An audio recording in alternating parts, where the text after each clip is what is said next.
vont aider la police, tout simplement. Ça va être des auxiliaires de police, mais avec des méthodes beaucoup plus violentes. Et notamment, les gens vont être assassinés. En France, notamment, par exemple, on a quelques exemples ici, et c'en est que quelques-uns.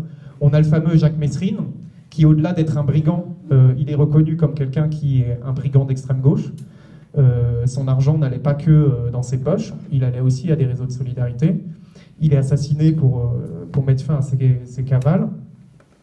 Et aussi, il y a le cas assez intéressant de Pierre Goldman. Alors, il a le même nom que Jean-Jacques Goldman parce que tout simplement, c'est son frère. Il est assassiné en pleine rue à Paris par un groupe qui se revendique de Honneur de la police. C'est un groupe qui s'appelle Honneur de la police et qui est constitué à la fois de gens du SAC. Alors c'est très étrange parce que il y a plein de liaisons entre ces différents groupes. Il y a surtout 3 groupes. Le SAC, qu'est-ce que je viens de dire? Et le GAL, oui.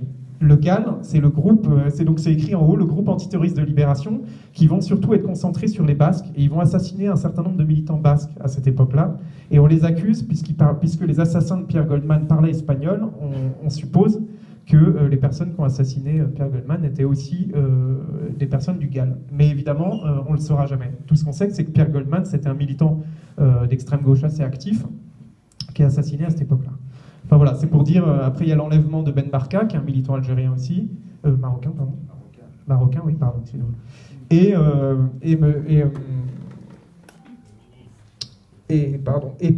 Et Henri Curiel, qui est là en bas, là en haut, pardon, avec les lunettes, Henri Curiel, qu'on a accusé d'être un porte-valise du FLN, d'avoir aidé le FLN dans la résistance algérienne. Voilà, je passe là-dessus. Après, c'est vrai que c'est un moment important parce que je trouve qu'on vit une période assez désagréable en termes de violence d'État. Donc, je trouvais utile qu'on reparle de cette violence informelle. Ça, c'est des acteurs de cette violence informelle. C'est notamment les créateurs du SAC. Bon, le premier, c'est le préfet Marcelin. C'est lui qui a réprimé mai 68 de manière assez sanglante. Mais les 3 autres, c'est Pasqua, donc en bas, on dirait qu'il manifeste, mais je ne pense pas qu'il est en train de manifester.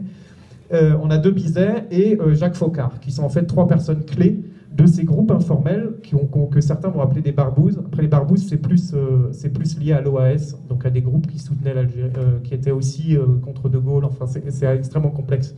Et même à droite et à l'extrême droite, les gens ne sont pas d'accord, c'est logique.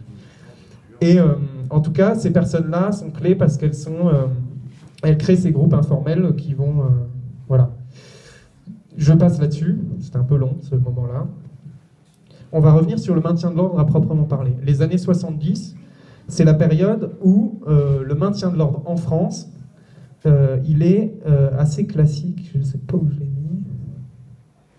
C'est bizarre, j'avais une diapo là sur le maintien de l'ordre dans les années 70.